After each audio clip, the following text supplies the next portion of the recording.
স্ক্রিনশটে দিয়ে দিচ্ছি যে দিদির সাথে আমার কী কী কথা হয়েছে। দিদির সাথে আমার ভাই বোন হিসেবে কথা হয়েছে, কলের মধ্যে কথা হলো, দিদি ভাই হিসেবে কথা হলো। ফার্স্টে তো আমার বয়ফ্রেন্ডেরও দোষ আছে, মেন অ্যাঞ্জেল প্রিয়ারও দোষ আছে। এই ব্যাপারটা কি, মানে ব্যাপারটা আমি বুঝতে পারছি না। নিজের সম্পর্ক নষ্ট করছেন আর অন্য কারো সম্পর্ক নষ্ট করিতেছেন। আচ্ছা, এই দাদাটার কাছ থেকে সব কিছু শোনা যাবে। এই গাইস, আমি কিছু কথা তোমাদের সাথে শেয়ার করতে চাই। হ্যাঁ দাদা, যা কব একদম সত্য কথা কব, কারণ তুই তো ব্যাপারটা বুঝতে পারছিস একটা সম্পর্কের মধ্যে ভাঙন ধরছে।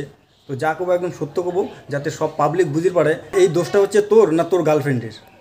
তো কিছুদিন আগে অনেক সোশ্যাল মিডিয়াতে অনেক ভিডিও ভাইরাল হইতেছে যে অ্যাঞ্জেল প্রিয়া দিদির সাথে আমার কিছু উল্টাপাল্টা চলছে বা কিছু। তো ফার্স্ট কথা হয়েছে, দিদির সাথে কোনো উল্টাপাল্টা আমার কিছু নেই। আচ্ছা, বুঝিনি। দিদির সাথে আমার ভাই বোন হিসেবে কথা হয়েছে। আচ্ছা, বুঝিনি। কলের মধ্যে কথা হলো, দিদি ভাই হিসেবে কথা হলো। আচ্ছা, বুঝিনি। ঠিক আছে, আমাকে মেসেজ করলাম, রিপ্লাই দিলাম। তো আমি কথা হলো এটাই যে আমি বললাম কীভাবে ভিডিও করবো, কীভাবে ভিডিও করলে একটু ভাইরাল হবো বা কিছু। দিদি আমাকে বললো যে এরকমভাবে ভিডিও করো, ঠিক আছে। আচ্ছা, বুঝিনি। এইটা তোর কোনো দোষ নেই, কিন্তু তোর গার্লফ্রেন্ড কেন এত ঝাপ পাশে? কারণ ওর পাশাত কি কোনো শুকনা লঙ্কা দেওয়া হয়েছে? এমনকি আমার বয়ফ্রেন্ডের সাথে দেখা করার কথাও বলেছে, যে ওকে বলেছে মার্চে আমি তোমার সাথে দেখা করব, ত্রিপুরায় যাব, যে তোমার সাথে আমি দেখা করে আসবো। এই কথাগুলো না বলেছে। আর এমনকি এটাও বলেছে যে আমার এখন বংয়ের সাথে যা হয়তো ঝামেলা হচ্ছে, ঝামেলা হতে হতে হয়তো আমাদের ছাড়াছাড়ি হয়ে যেতে পারে, তুমি তোমার মতন ভিডিও করতে থাকো। এই কথাগুলো আমার বয়ফ্রেন্ডকে অ্যাঞ্জেল প্রিয়া বলেছে। নিজের সম্পর্কটা সম্পর্ক জায়গায় রাখো। নিজের সম্পর্ক যদি ভাঙি যায়, সিরি যায়, মুসকি যায়, ওইটা হচ্ছে তোমার ব্যাপার, কিন্তু মানসিক সম্পর্ক নিয়ে কোনো মিথ্যা কথা বা কোনো উল্টাপাল্টা কথা কর না, ঠিক আছে? বলুন, আর ওর দোষটা কোনো সময়ের জন্য আমার বয়ফ্রেন্ড দিতে চাচ্ছে না, কারণ সে তাকে ভালোবাসে তার জন্য। কলের মধ্যে কথা হলো, দিদি ভাই হিসেবে কথা হলো, ঠিক আছে। আমাকে মেসেজ করলাম, রিপ্লাই দিলাম। তো আমি কথা হলো এটাই যে আমি বললাম কীভাবে ভিডিও করবো, কীভাবে ভিডিও করলে একটু ভাইরাল হবো বা কিছু। দিদি আমাকে বললো যে এরকমভাবে ভিডিও করো।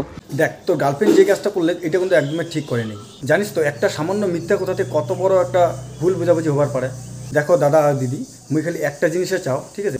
তোমরা দুইজনে এক জায়গায় হও, এক জায়গায় হয়ে ভিডিওটা করো। কার ভুল ভ্রান্তি ওইটা হচ্ছে বোঝা যাবে।